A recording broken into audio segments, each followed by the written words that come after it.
Pemirsa, pemilihan Presiden 2029 masih jauh sekali. Pemerintahan Prabowo Gibran baru berjalan sekitar 6 bulan, masih seumur jagung. Tapi mendadak ada partai politik yang sepertinya tidak sabar bertarung lagi di 2029.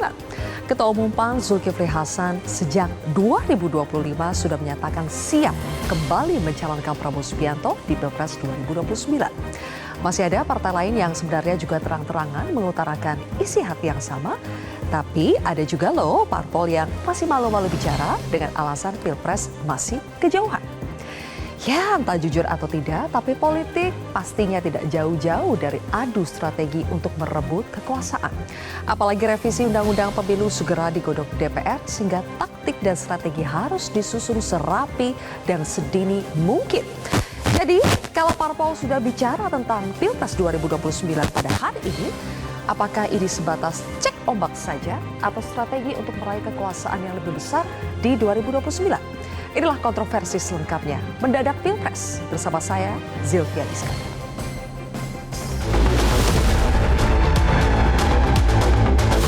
Saya juga sampaikan kepada Pak Prabowo, kalau capres silakan, kalau wapres kita bisa.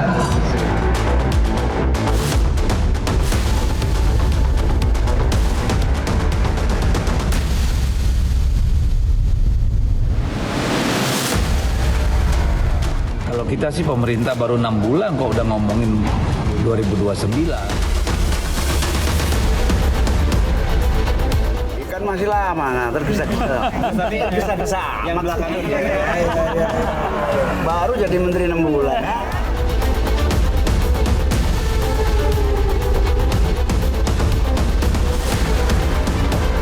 Kalau program-program saya tidak berhasil, tidak perlu saudara calonkan saya terus. Saya kalau mengecewakan kepercayaan rakyat, saya malu untuk maju lagi.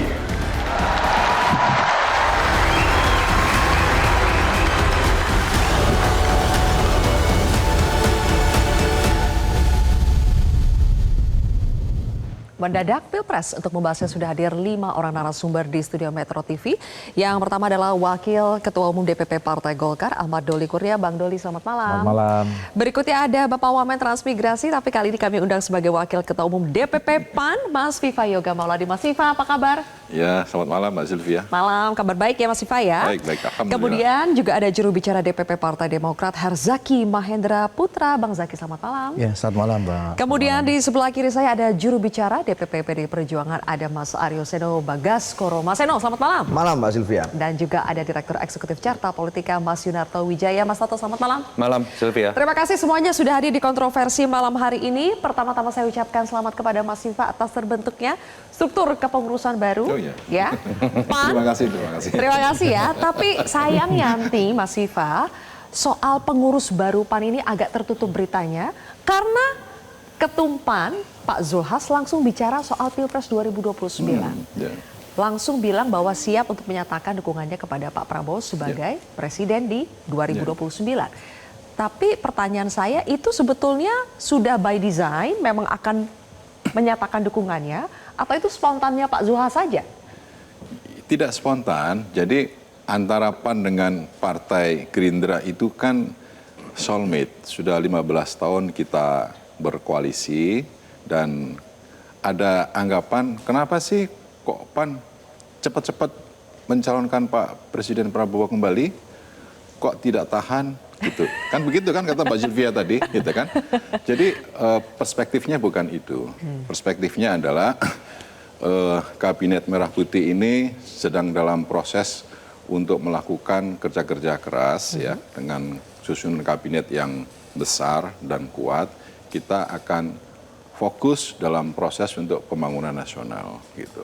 Nah, dari perspektif itu Partai Amanat Nasional beranggapan ya sudahlah, kalau soal Pilpres itu kita akan pilih Pak Prabowo kembali dan dengan harapan untuk proses stabilisasi politik. Stabilisasi politik. Stabilisasi politik. Memangnya Karena jangan-jangan nanti sekarang? kalau menjelang akhir proses periodisasi pada saat pendaftaran di KPU, nanti akan ada anggapan ini partai politik dagang sapi.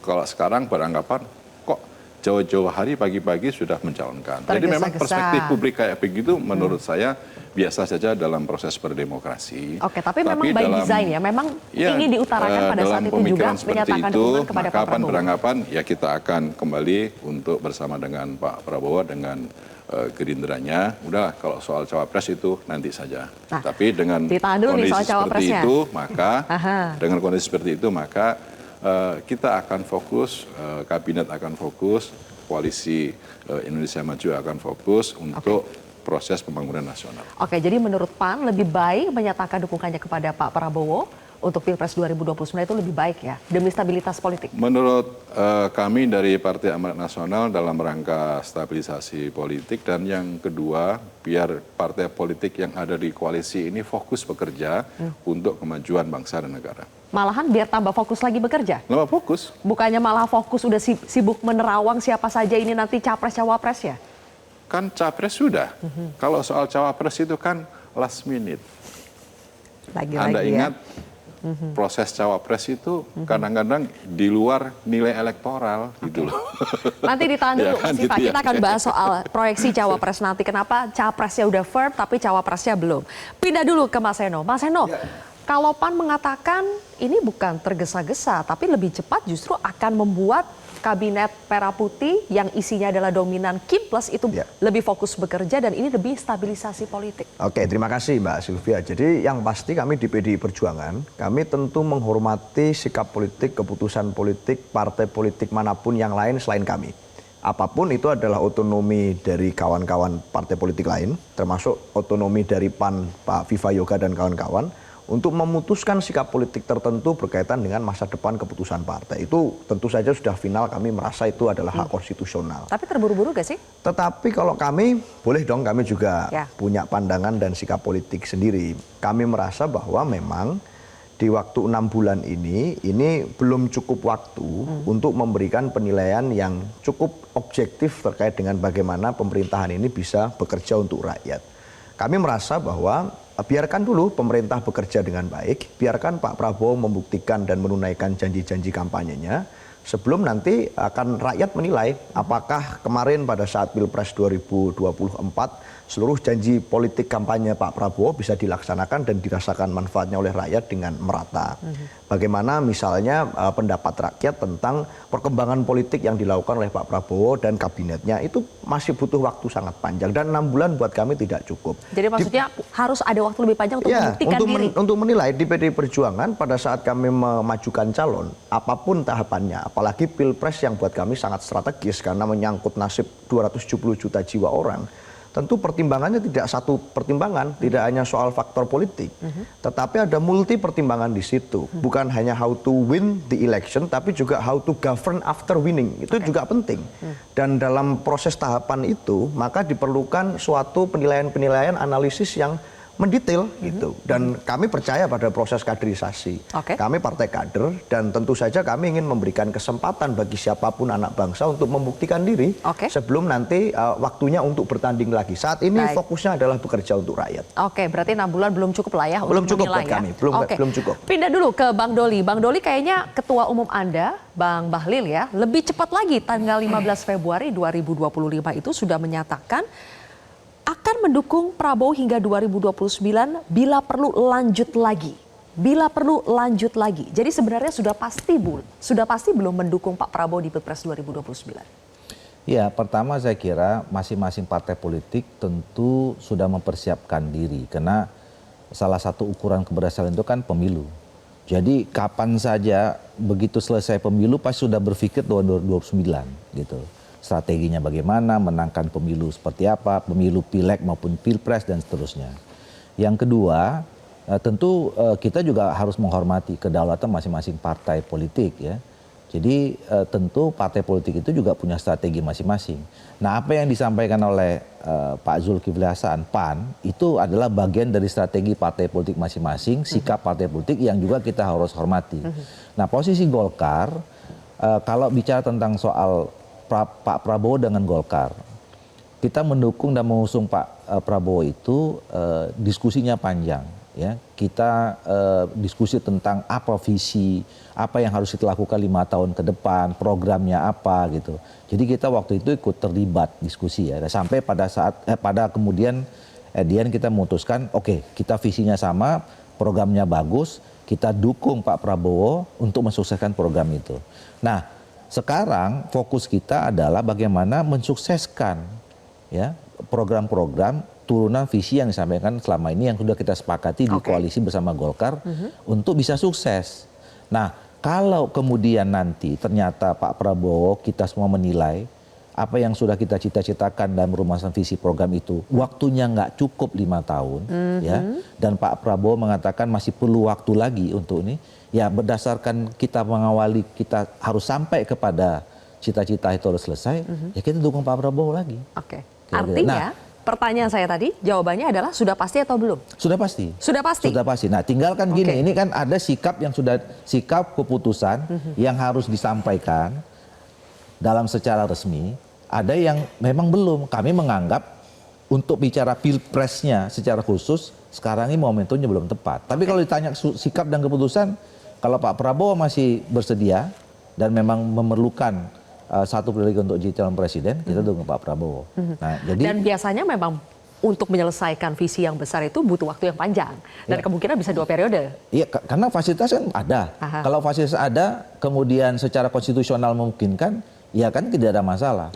Nah, cuman begini, saya juga pribadi ya, saya kira ketika misalnya PAN menyatakan sudah seperti itu, ya, saya kira diskusi tentang pilpresnya sudah sampai situ saja. Karena kalau dilanjutkan nanti panjang ceritanya, ya panjang cerita tentang soal siapa wapresnya, nanti koalisi dengan siapa dan segala macam. Itu akan mengganggu ya proses kita mensukseskan program-program 5 tahun ini. Gitu. Kalau bahas capres tidak mengganggu, kalau bahas cawapres mengganggu. Bukan. Kalau ini nggak di stop. Oke, kalau tidak di stop. Ya kalau udah ketika PAN menyatakan dukung secara resmi di penutupan apa Pak ya? Ya sudah selesai. Kita ditanya hari ini Golkar gimana? Seperti itu. Nah besok jangan lagi diajak diskusi karena diskusinya ini panjang nih dan itu akan mengganggu sekali lagi proses bagaimana kita mensukseskan program Pak Prabowo dan koalisi kita. Jadi maksudnya berhenti saja bahas sampai capresnya ya. Oke, itu menarik, tapi saya pindah lagi ke Mas Hendro. Kalau mendengarkan jawaban lagi dari Bang Doli soal dari Golkar juga sudah pasti mendukung dan kita akan lihat Pak Prabowo sepertinya butuh sampai 2 periode atau tidak. PDIP tidak merasa ketika PAN Golkar sudah firm seperti itu apa tidak merasa akan kalah start kalau terlalu lama? Enggak, karena buat kami memang seperti yang saya sampaikan tadi bahwa kalau di PDI Perjuangan buat kami bukan hanya how to win-nya yang penting, tetapi juga how to govern-nya menjadi penting. Nah, hari ini kami berada dalam posisi yang firm sebetulnya. Kami mendukung Pak Presiden Prabowo Subianto dan visinya agar bisa dideliver ke lapangan. Tetapi kan itu butuh pembuktian, itu butuh suatu afirmasi dari masyarakat. Butuh suatu kepuasan dari masyarakat yang tidak bisa dan tidak cukup tentunya untuk diukur dalam 6 bulan. Bahkan yang menyampaikan ini bukan hanya kami, bahkan Presiden Prabowo sekalipun menyampaikan hal yang sama, bahwa nggak bisa kalau nanti misalnya kira-kira rakyat nggak puas ya itu ukuran berarti belum berhasil untuk memuaskan masyarakat dan kayaknya nggak pas kalau bicara pilpres. Apalagi di saat sekarang tantangan pemerintah kan lagi banyak. PDIP firm untuk pemerintahan kali ini mendukung Prabowo, tapi untuk 2029 dan seterusnya? Artinya harus ada indikator dulu. Tidak menutup kemungkinan loh kami mengambil keputusan politik misalnya mendukung nama A, B, C, termasuk Presiden Prabowo hari ini itu masih sangat terbuka. Tapi tunggu dulu, ada penilaian dan indikator yang tidak cukup kalau 6 bulan itu langsung diambil keputusan. Kami seperti itu. Ketua Umum Demokrat, AHY juga sudah mengatakan akan kembali mendukung Prabowo di 2029. Ini anggota Kim Plus sudah pada janjian atau gimana nih Bang Zaki? Begini, kita kan namanya partai politik, punya konstituen. Ya kan, kita juga punya tanggung jawab bagaimana dan apa yang kita perjuangkan ketika Pilpres dan Pileg lalu itu benar-benar bisa terwujud dalam 5 tahun ke depan. Kita masih ingat memang kalau kami Demokrat ini termasuk belakangan nih dibandingin Bang Doli, dibandingin teman-teman PAN untuk bergabung mendukung Pak Prabowo di bulan September 2023.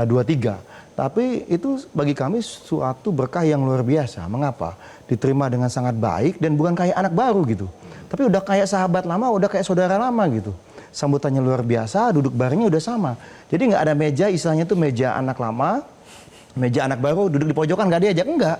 Kita duduk sama-sama ini, sejajar ini dari paling atas sampai di level yang di daerah-daerahnya. Nah ini yang menurut kami suasana kebersamaan yang luar biasa. Jadi sangat berkesan ya. Nah sangat berkesan. Sampai akhirnya akan betul. dukung lagi di Pilpres 2029. Karena kita dukungnya ini juga dalam konteks apa? Diajak duduk bareng lagi, visi misi sudah ada, program kerja sudah ada. Kita lihat sebagian besar sejalan. Lalu kemudian kita bilang ada aspirasi-aspirasi dari konstituen kami seperti ini. Ya udah. Dan ternyata bisa nih disinkronisasi dan apa yang menjadi aspirasi dari kami diakomodir nih. Jadi sejalan nih semua visi misi dan kemudian program kerja. Nah hari ini tugasnya Kim tentunya, termasuk diantaranya Demokrat, ya. Ketum kami Mas Ahy berulang kali menyampaikan untuk rakyat kita akan mensukseskan pemerintahan Presiden Prabowo. Itu jelas dan tegas disampaikan karena bagaimanapun kita ingin apa yang telah menjadi janji benar-benar deliver. Apalagi kita lihat Pak Prabowo ini kan luar biasa ya. Kalau kita bicara konteks 2029. Tadi beliau juga menyampaikan, tadi diputar di situ videonya, kalau memang saya merasa misalnya kinerja saya tidak bagus atau rakyat tidak ini, saya tidak akan mau mencalonkan lagi. Tetapi justru inilah kelebihan beliau gitu loh. Seorang yang sangat sadar diri dan mawas diri dan pemimpin kayak gini yang kita butuhkan. Jelas kalau dari Demokrat. Sampai dengan hari ini kita akan dukung Pak Prabowo di 2029 untuk maju lagi. Oke, jadi 6 bulan waktu yang cukup untuk decide 2029 nanti ya. Karena harus progresif ini kita. Progresif, oke. Progresif. Untuk capres progresif pokoknya, untuk cawapres nanti dulu. Mas Toto, ada apa sih kenapa sejumlah anggota Kim Plus ini sudah firm decide untuk memutuskan mendukung Pak Prabowo di Pilpres 2029? Kenapa cepat sekali? Dijawab nanti, kita akan jeda terlebih dahulu pemirsa, kontroversi kembali sesaat lagi.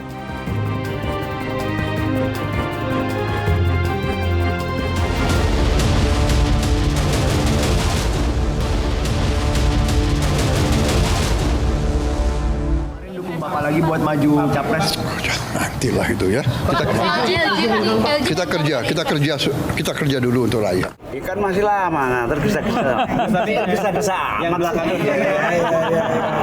Baru jadi menteri 6 bulan. Baru jadi menteri 6 bulan. Tunggu dulu ya Mas Siva ya. Itu maksudnya bilang Pak Zulhas itu. Tapi saya ke Mas Toto dulu tadi, sesuai dengan pertanyaan saya tadi ya Mas Toto. Ada apa sih? Kok ini kayaknya sudah 3 setidaknya yang bilang mendukung Pak Prabowo di Pilpres 2029. Baru juga 6 bulan. Pertama fenomena bulan maldu aja Sylvia. Kalau orang baru kawin 1 bulan, 2 bulan nggak mungkin bilang istrinya mukanya nggak terlalu cantik gitu ya. Pasti cantiknya luar biasa. Tapi kan kita tahu juga fakta angka perceraian tetap tinggi. Artinya ketika menyatukan 2 manusia dan kemudian bulan madu semuanya indah, itu saja bisa berpisah. Apalagi yang kemudian ikatannya didasarkan pada kepentingan, seperti dalam politik. Yang kedua, fakta empiris juga, ini simptom dari periode pertama. Sehingga semua stakeholder yang tergabung dalam kekuasaan itu memiliki sebuah hipotesa kayaknya masih kuat nih nanti. Entah karena faktor kita pegang logistik, kita pegang kekuasaan, kita pegang perangkat kekuasaan, sampai kemudian yang sifatnya positif, kayaknya kerjanya bagus nih. Saya berharap seperti itu, pola pikir dari teman-teman yang pendukung koalisi. Tapi poin paling penting kan sebenarnya adalah pujian-pujian dari efek bulan madu ini sudah dijawab oleh Pak Prabowo sebagai pasangan dari PAN, Demokrat, dan Golkar. Nggak usah puji gue terlalu berlebihan. Karena gue belum tentu maju. Kalau gue jelek, gue nggak mau maju lagi nih. Jadi menurut saya harusnya ya sudah di stop narasi ini. Jadi saya setuju dengan Bang Doli, tapi jangan rakyat pengamat sama netizen yang disuruh stop. Kau yang memulai, kau yang mengakhiri. Yang ngomong PAN, yang ngomong Golkar, yang ngomong Demokrat. Terus kita yang disuruh stop. Mereka juga yang kemudian harus membangun sebuah narasi baru. Karena paling penting, jangan sampai pertama ini kan sudah terlalu prematur ya. Kalau umpama sepak bola, ini baru menit 6, kemudian sudah bisa diklaim siapa pemenang seakan-akan bahwa dia pasti bagus. Yang kedua, yang paling penting adalah logika bahwa harus logika bahwa harus beliau. Ini akan membuat siapapun memimpinnya malas kerja. Makanya saya senang Pak Prabowo jawabnya seperti itu. Karena ketika itu terjadi, yang terjadi adalah saya mau jelek atau bagus, kekuatan koalisi saya akan besar, mesin politik saya akan besar, dan yang paling penting Zylvia, perbincangan ini ujungnya akan ditentukan dari bagaimana saya sih ingin ada komitmen dari ketiga partai ini, akan berbeda psikologinya kalau partai ini tetap berkomitmen terhadap pemilihan langsung oleh rakyat, karena kalau itu yang terjadi, semua partai akan memaksa tanda kutip secara positif Pak Prabowo untuk kerja bagus. Tapi kalau komitmen itu tidak bisa dipegang dan mereka berpikir untuk misalnya pemilihan oleh MPR lah dan segala macam, mungkin mereka tidak perlu berpikir lagi. Memangnya ada gejala itu ya, Mas Toto ya? Pak Prabowo sudah mengatakan dengan jelas dalam konteks pilkada bahwa pilkada seharusnya tidak perlu langsung karena alasan mahal. Ini jangan dilihat hanya pilkada loh. Kalau logika itu diberlakukan di pilkada, bisa dan jadi bagaimana menerjemahkan presidensial seperti itu, sangat mungkin di level pilpres pun akan dilakukan seperti itu. Jadi justru yang kita butuhkan adalah komitmen. Makanya nanti Sylvia nanya komitmennya seperti apa kepada 3 partai ini. Gak usah pakai saya, langsung dengar kok mereka. Sambil dijawab itu nanti, tapi saya ingin memutarkan jawaban dari Pak Zulhas. Oke lah, Capres kita udah bisa bilang kita stop membahasnya. Tapi kenapa sih kalau Cawapres tidak mau dibahas sekarang? Coba kita simak dulu pernyataan dari Pak Zulhas berikut ini. Saya juga sampaikan kepada Pak Prabowo, yang penting buat saya Pak, partai saya besar. Itu yang paling penting. Kalau capres silakan, kalau wapres kita bicara. Kita bicara. Kalau capres silakan, kalau wapres kita bicarakan. Kenapa begitu, Mas Viva? Karena secara historis menjadi calon wakil presiden itu kebanyakan bukan dari sisi elektoral gitu. Beberapa sejarah telah membuktikan bahwa calon wakil presiden itu memiliki logika yang spesifik ya. Apalagi untuk periode kedua. Misalnya dari aspek kewilayahan, kemudian dari aspek kultural, dari aspek sosiologis, dan lain sebagainya. Jadi menjadi calon wakil presiden, ya nantilah tidak usah kemudian didiskusikan. Bang Zulkifli Hasan sebagai Ketua Umum PAN itu membuka diri loh. Silakan bagi kader-kader PAN untuk mencalonkan. Silakan berlomba-lomba untuk berbakti kepada negara, berbakti kepada masyarakat. Jadi artinya Bang Zulkifli Hasan itu sangat berpikir terbuka. Kepentingan dari Bang Zulkifli Hasan itu pemerintah bisa berjalan dengan baik dan benar, bagus, dan Partai Amanat Nasional bisa nambah kursi dan nambah suara. Itu intinya di situ. Dan mengincar kursi cawapres? Oh, nanti tergantung pada dinamika pada masa akhir periode pendaftaran. Karena begini, masing-masing partai kan memiliki kebijakan sendiri-sendiri. Kayak PDIP, itu saya rasa pasti akan mencalonkan kadernya sendiri. Tapi ya artinya, kan? Itu ya kan? Kalau kemudian Golkar, PAN, Partai Demokrat, itu kan santai saja gitu. Soal calon wakil presiden. Yang penting sekarang kita bekerja untuk rakyat, bisa fokus dalam pekerjaan, dalam melayani rakyat, dan proses untuk pencalonan Pak Prabowo kembali itu kenapa jauh-jauh hari dilaksanakan? Ya sudah, tadi saya katakan untuk stabilitas politik dan tidak ada orientasi sedikit saja untuk sebelum saya pindah ya, politik dagang sapi. Artinya PAN tidak mendukung Gibran lagi sebagai cawapres di 2029? Ya, itu nanti tergantung kepada perspektif politik ke depan, nanti kita lihat. Ya kan? Kita lihat berarti belum tentu? Ya belum tentu. Bisa ya, bisa tidak? Bisa ya, bisa tidak. Itu jawabannya aman ya, bisa ya, bisa tidak. Pindah ke Demokrat, saya ingin memperlihatkan pernyataan dari Pak Prabowo ya dalam sebuah pemberitaan. Pak Prabowo di sini mengatakan bahwa Mas Ahaye sebetulnya berpeluang untuk menjadi cawapres di 2029, bahkan bisa bersaing dengan Mas Wapres kita yang sekarang, Mas Gibran Rakabuming Raka. Ini nih, Prabowo sebut Ahaye dan Gibran berpotensi bersaing dalam Pilpres di masa depan. Konteksnya bersaing sebagai cawapres ya. Pertanyaan saya, apakah Demokrat akan mengejar peluang itu? Memanfaatkan peluang itu sebaik-baiknya? Ya, pertama begini, ini Pak Prabowo ini kan luar biasa ya sebagai seorang presiden bisa melihat dan punya semangat bagaimana agar generasi muda itu bisa tampil ke depan. Nah, ini pemikiran beliau itu jauh ke depan gitu, makanya dengan Mas Ahaye, dengan misalnya Mas Gibran dan juga di teman-teman di Gerindranya banyak yang muda-muda juga. Di kabinet kan juga banyak banget nih yang masih muda nih, terbilang muda, kemudian ternyata dalam 6 bulan bisa catch up kok, ternyata bisa bagus kok bekerjanya. Nah ini kan bagaimana visi seorang Pak Prabowo begitu, melihat generasi muda ini akan memimpin Indonesia ke depannya. Tapi kalau kita berbicara mengenai perbincangan apa yang disampaikan oleh Pak Prabowo itu, kalau kami melihatnya dan menyorotinya lebih pada dalam konteks pilpres ya. Iya. Bukan dalam konteks cawapresnya, tapi mungkin sebagai capres gitu.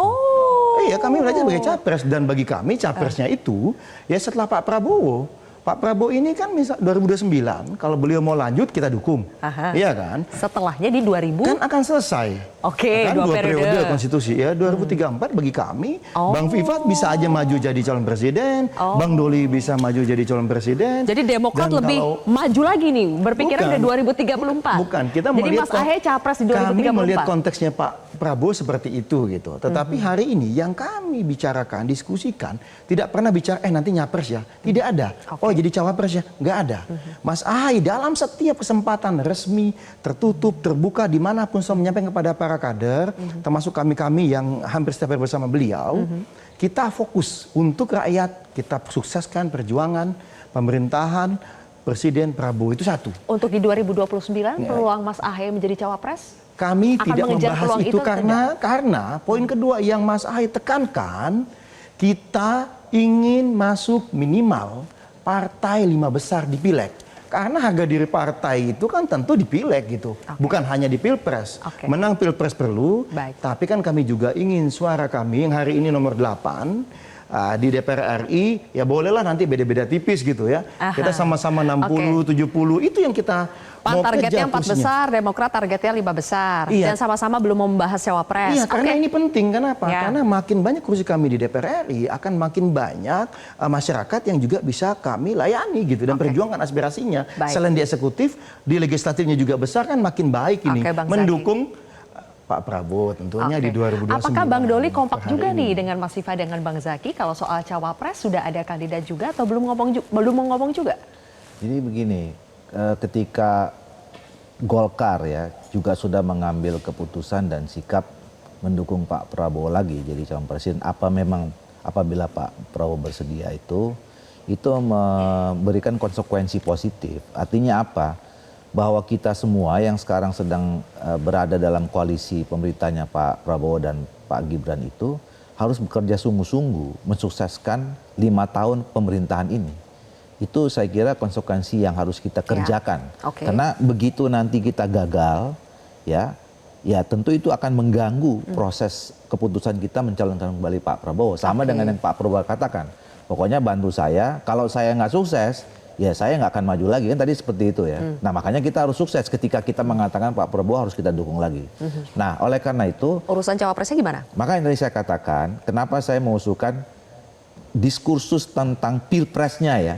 Tentang pilpresnya sudahlah kita stop di sini. Karena nanti akan panjang lanjutannya. Hari ini aja udah kita dikejar siapa cawapresnya. Ya, kalau kita bicara cawapresnya, nanti tadi itu koalisinya mana, nanti partai mana yang akan dukung segala macam. Nah itu akan mengganggu konsekuensi positif tadi. Bahwa kita akan sibuk bicara soal politik yang masih jauh, apalagi sikap kita udah jelas. Ini masalah kita ini kan tidak mudah yang kita hadapi. Betul. Kalau kita tidak bilang berat. Kita bahas hari ini karena ada yang memulai soalnya Bang Doli. Nah makanya. Jadi begini, kalau mau yang soal stopnya, ya bukan soal partai politik aja. Teman-teman media juga jangan tanya-tanya lagi sama kita. Gitu loh. Kita tanya-tanya karena yang kemarin belum tuntas. Kalau kami Golkar kan ditanya. Gimana nih PAN katanya kayak gini. Golkar gimana? Ya sudah saya bilang kita jawab cawapres. Tapi udah stop situ aja, jangan lagi dikembangkan kemana-mana kira-kira gitu. Mas Toto, kenapa sih kalau untuk Capres 2029 seolah sudah dikunci untuk Pak Prabowo, tapi ketika membahas cawapres menjadi sesuatu yang sensitif, semuanya berhati-hati di sini. Kenapa Mas Toto? Ya tujuannya kan bukan benar-benar mendukung. Mendukung itu baru bisa ditentukan mungkin pada saat fenomena setahun menjelang pemilu.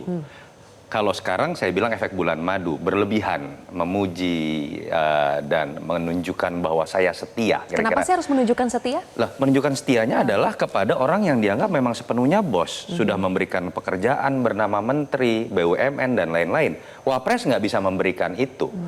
Jadi memang fenomena kekuasaan adalah gula itu kan terjadi ya, bukan hanya dalam konteks kepada partai-partai yang sudah mendukung. Fakta dari Pak SBY JK dulu jadi, koalisi pendukung kecil tiba-tiba partai Bang Doli masuk. Jokowi JK juga sama, partai pendukung kecil, Golkar juga masuk. Itu yang dulu tidak mendukung loh. Nah, polanya beda. Kalau yang sudah mendukung kan pengen menunjukkan lalu edit value saya apa, ya tadi dengan cara-cara itu.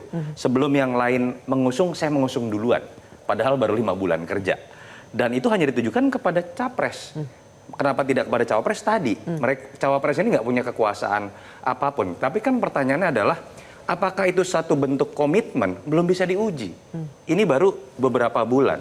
Dan secara psikologis tidak terlalu baik buat seorang pemimpin ditopang pekerjaannya bukan oleh pekerjaan anak-anak buahnya untuk ikut menopang pekerjaan yang baik, tapi dengan menjilat bosnya. Sorry, saya harus menggunakan bahasa yang lebih mudah supaya dimengerti ya. Dan itu yang saya harapkan, pola-pola lama yang selalu terjadi dan tidak selalu berhasil konsisten pada masa ujungnya harusnya diubahlah. Pak Prabowo sekarang menghadapi situasi yang diakui oleh Pak Prabowo tidak mudah seluruh negara di dunia, dan pujian selangit itu tidak akan membuat pekerjaan menjadi lebih baik, dan tidak serta-merta membenarkan semua kebijakan pemerintah itu juga akan membuat image presiden di mata masyarakat baik.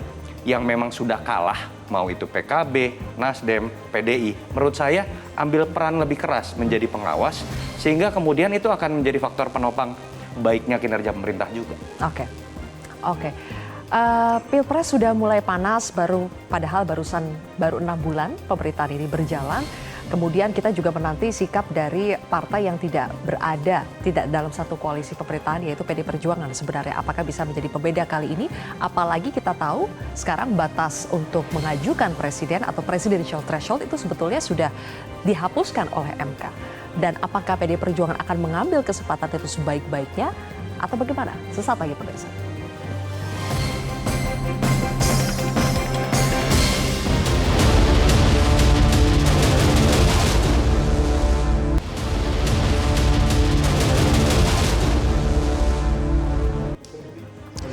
Baik pemirsa, kembali lagi di Kontroversi. Kita tahu bahwa sebetulnya MK sudah membuka ruang supaya lebih banyak lagi calon presiden yang bisa maju di 2029.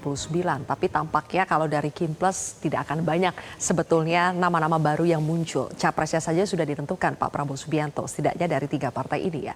PD Perjuangan melihat MK, apakah sekali lagi ini sebetulnya peluang untuk lebih memunculkan lebih banyak opsi-opsi? Ya artinya sebenarnya kalau bicara peluang, apa yang diputuskan oleh MK itu kan berlaku untuk semua, bukan hanya untuk PDI Perjuangan. Maka sebetulnya konsekuensi logisnya adalah peraturan itu mendorong agar semua partai-partai politik bisa menekankan pada tugas kaderisasi masing-masing partai, bukan hanya kami. Apalagi kan semua anak bangsa sebetulnya berhak untuk terlibat di dalam Pilpres, di dalam sebagai capres maupun cawapres, bukan hanya dari PDI Perjuangan. Bukankah hari ini kalau kita bicara tentang rakyat, Mbak Sylvia, ini banyak sekali keresahan masyarakat sebetulnya tentang apa-apa yang terjadi hari ini. Baru selesai Pilpres, baru selesai Pilkada, lalu tiba-tiba seperti judul kontroversi malam ini, mendadak kita sudah ngomongin Pilpres lagi. Padahal masyarakat menurut saya, kita perbincangan beberapa waktu yang lalu, rasanya setelah mengalami political fatigue yang luar biasa tentang proses politik elektoral. Di tengah krisis hari ini yang masyarakat merasa jenuh terhadap politik, lalu ada berbagai persoalan yang terjadi, geopolitik kita tidak stabil, sebenarnya menjadi satu ceruk yang sangat penting dan bisa digunakan oleh semua partai politik, tidak hanya kami di PDI Perjuangan, untuk memaksimalkan fastabikul khairatnya itu, untuk berbuat berlomba-lomba mencari kebaikan di tengah masyarakat, untuk menguji siapa sebetulnya kira-kira pemimpin yang paling relevan, mungkin tidak sekarang karena sudah ada Pak Prabowo. Tetapi di 2029 kan zaman tentu akan berkembang. Apakah Pak Prabowo tetap relevan?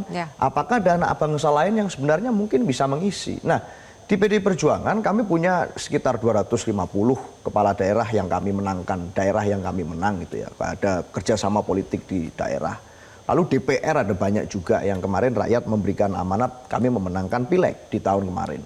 Artinya sebenarnya ada banyak bibit kepemimpinan. Di luar itu pun juga masih banyak lagi nama-nama anak bangsa yang berhak untuk kemudian diuji kualitas kepemimpinannya. Nah, artinya bukan hanya kami sebetulnya yang bisa menguji siapa-siapa nama-nama yang cocok. Tapi semua partai politik, dan hari ini buat kami akan menjadi tidak sensitif untuk rakyat apabila kami tergesa-gesa bicara lagi tentang Pilpres yang Belanda masih jauh. Itu Mbak Sylvia. Belanda masih jauh, dan apakah mereka yang sudah membicarakan artinya mereka tidak sensitif?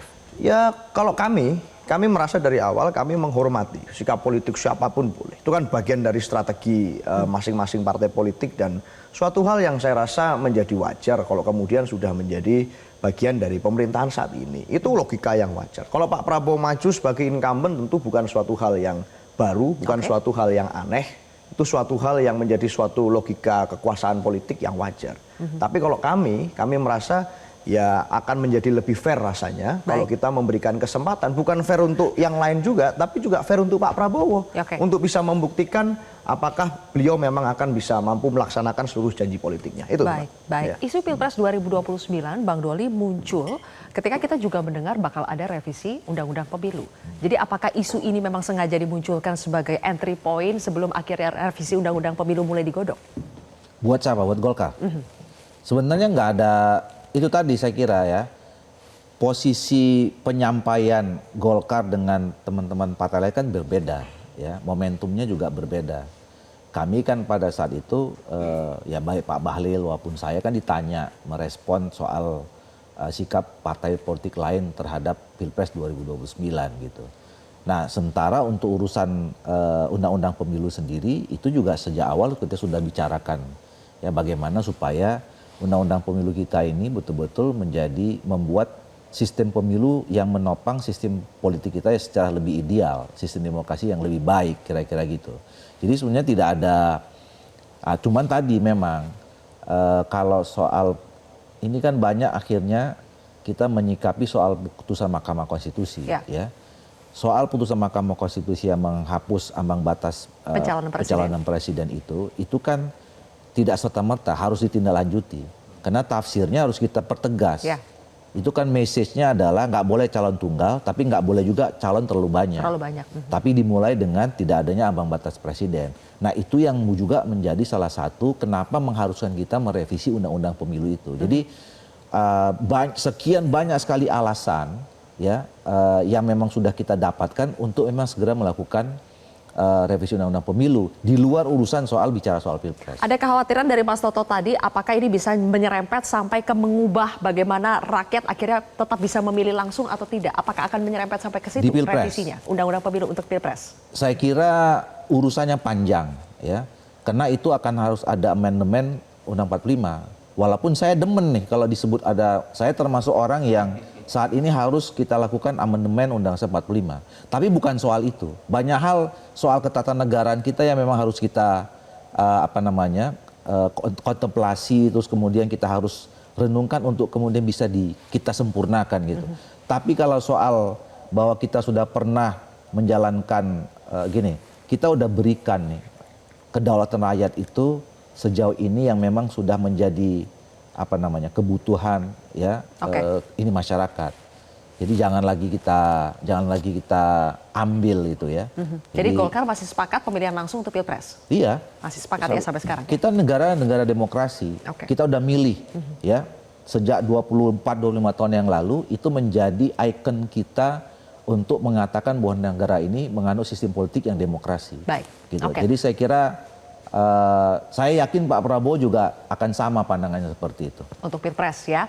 Mas Viva, sebetulnya sekarang presidential threshold itu sudah dihapuskan meskipun nanti akan dipertegas lagi seperti apa di revisi Undang-Undang Pemilu. Tapi kenapa sih PAN tidak mengambil peluang ini untuk memajukan kader sendiri? Kenapa udahlah Pak Prabowo saja? Tapi dijawab nanti ya Mas Viva dan juga Mas Zaky. Kita harus jeda terlebih dahulu. Pemirsa, kontroversi kembali setelah jeda.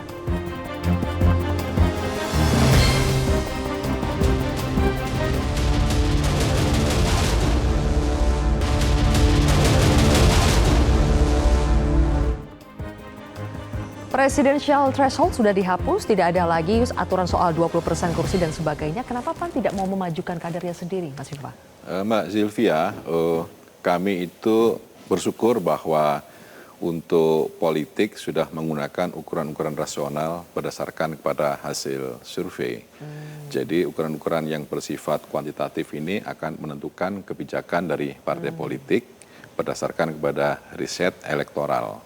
Nah, kita akan melihat nanti ya bagaimana proses selanjutnya, dan kita mengetahui dan dalam kondisi seperti sekarang ini ya kita tetap berpatokan, kita tetap mendukung Pak Prabowo, dan yang kedua kita tetap berdasarkan kepada kerja-kerja partai untuk membangun sistem kepartian di internal.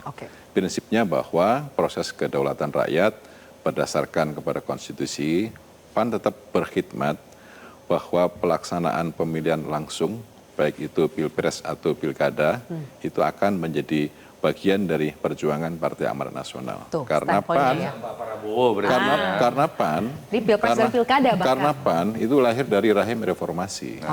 Dengan kondisi seperti ini bukan berbeda dengan Pak Prabowo, ya kan belum ada proses untuk diskusi sampai ke dalam perubahan undang-undang, kan tidak ada. Berbeda yang pidato Pak Prabowo kalau gitu. Yang namanya diskusi itu kan bebas, ya kan.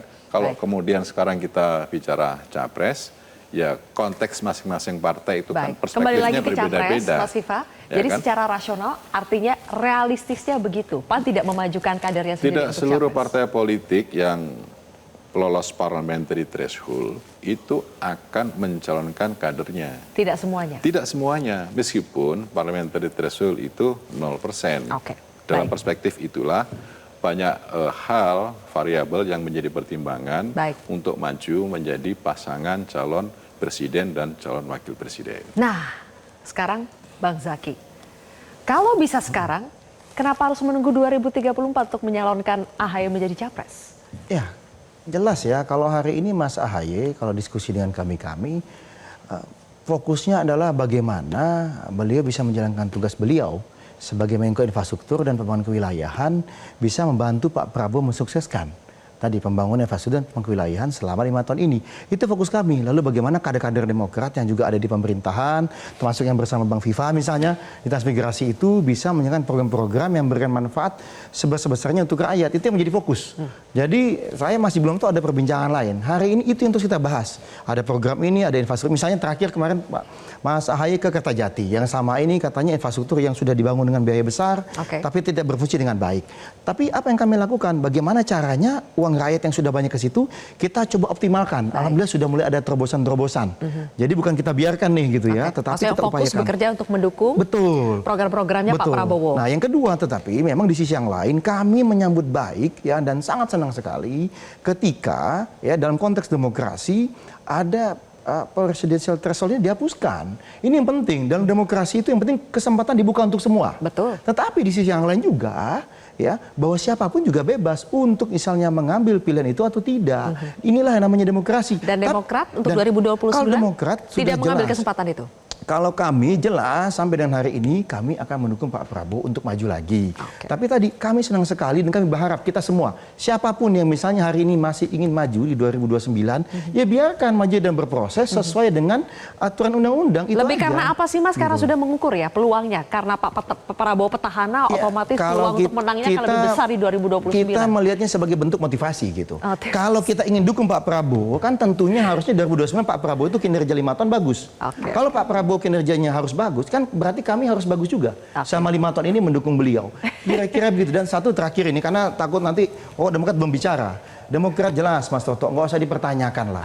Kami pemilihan presiden secara langsung selalu mendukung. Gak akan ada satu pun, sedikit pun geser, mau 1 inci, 1 mili, nggak akan ada. Pilpres langsung, ini adalah bagian yang dulu juga didukung oleh Demokrat, dan kita akan terus dukung, meskipun Mas Toto misalnya lain kali di kesempatan lain bilang sebaiknya Pilpres tidak langsung. Bagi kami kalau biayanya mahal, ayo kita cari cara bagaimana mengurangi biayanya. Tetapi Pilpres langsung itu adalah sangat-sangat fundamental dan jangan diutak-atik. Di pilkada sampai dan hari ini kami sikapnya juga masih sama. Tetapi lagi-lagi ini baru demokrasi, dua partai berbeda dengan pidato politiknya Pak Prabowo tentang pilkada. Bukan berbeda. Belum ada diskusi. Baik, oke. 2 menit terakhir ya. Mas Seno. Itu kita sudah dengar sikap dari 3 partai anggota Kim Plus. Apakah PDI Perjuangan sebetulnya masih tetap fokus dulu mengawal pemerintahan saat ini, atau sebetulnya diam-diam juga sudah mulai menyiapkan kadernya untuk menuju 2029? Ya, kami hormati apa yang menjadi sikap politik dan keputusan dari sahabat-sahabat partai politik yang lain. Itu adalah bentuk tradisi kita untuk menghormati berbagai macam jenis perbedaan sikap yang ada.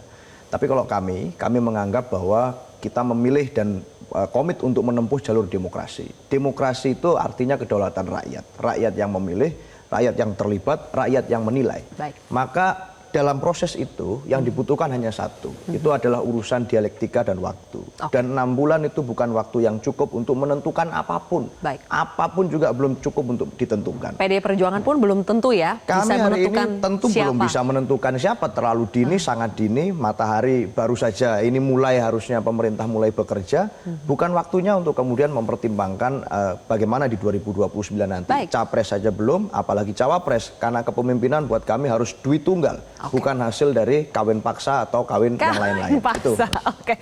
Terakhir, Mas Toto, kalau kita terlalu memanaskan Pilpres sejak awal seperti ini, 6 bulan seperti ini, apakah justru akan membuat publik semakin antipati? Boleh saja tetap pekerjaan dalam konteks menjadi mesin politik dijalankan sambil kemudian mainkan peran apalagi menjadi bagian dari kekuasaan. Tapi bukan dengan kemudian berbicara mengenai harus Prabowo. Kalau nggak Prabowo, kenapa nggak ketua umum biru, ketua umum kuning? Siapa yang lebih pantas jadi cawapres, jadi capres? Makna dari penghapusan presidensial threshold itu adalah sesungguhnya setiap warga negara punya hak untuk bisa dipilih termasuk menjadi capres. Sehingga ini bukan tentang sekedar berbicara mengenai siapa yang pantas menjadi capres di antara Kim Plus atau partai oposisi. Ya. Berani nggak hal yang paling fundamental lebih jauh, bahwa hak itu diberikan oleh partai, kalau mau jauh-jauh hari ini ya, melakukan proses menuju Pilpres, ada nggak demokratisasi yang dulu Demokrat pernah buat loh, di konvensi Demokrat tetapi kemudian mentah di ujung. Golkar pernah membuat tapi memang kemudian capresnya kalah. Oke, ada yang mengatakan ini terlalu berbau Amerika Serikat, Barat dan lain-lain. Tapi filosofi mengenai memberikan hak itu kepada setiap kader bahkan konstituen, sehingga kemudian yang kita lihat dalam pemilu yang berbobot seperti terjadi pada 2004 terpilihnya SBY yang dulu nggak ada yang nyangka jadi presiden, Jokowi yang bukan siapa-siapa, bukan petinggi partai, lalu kemudian akhirnya bisa menjadi presiden, itu kan fenomena bottom up. Yang sayangnya di 2024 itu terjadi pada fenomena sebaliknya, bahkan pertama kalinya kita melihat anak presiden dititipkan menjadi wakil presiden. Ayo kita kembalikan semangat mendasar itu, dan itu harus dimulai dari pilar demokrasi bernama partai. Terima kasih. Ada yang kurang dari pendapatnya Mas Toto. Kenapa nggak sekalian membuka ruang untuk calon presiden independen gitu loh? Kan begitu kan? Kalau saya setuju. Cuma MK sudah menolak. Baik. Sayang sekali waktunya sudah habis ya.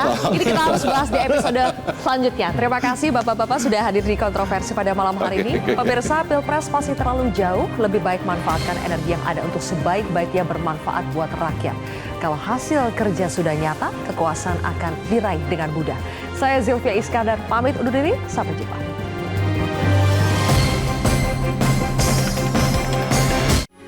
Metro TV. Baru mendapatkan informasi. Download Metro TV Extend sekarang.